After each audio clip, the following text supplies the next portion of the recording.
Ciao e bentornata sul mio canale. Nel tutorial di oggi ti mostro come realizzare un bellissimo arcobaleno in pasta di mais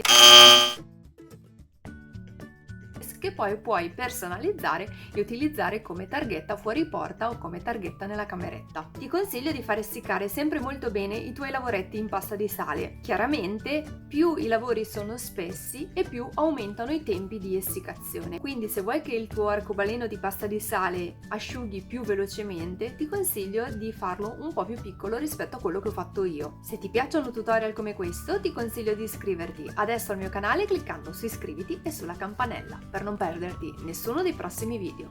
Ora passiamo al tutorial. Continua a guardare.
Se ti piacciono tutorial come questo, ti ricordo che puoi iscriverti adesso al mio canale cliccando su iscriviti e sulla campanella per non perderti nessuno dei prossimi video. Tu come personalizzerai il tuo arcobaleno in pasta di sale?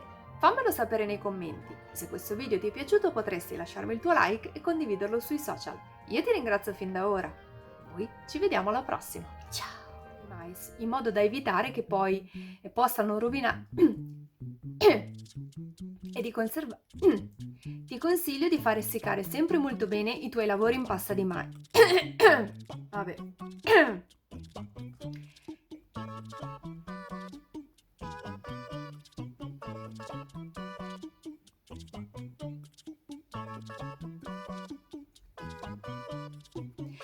Anche tu realizzerai un arcobaleno in pasta di...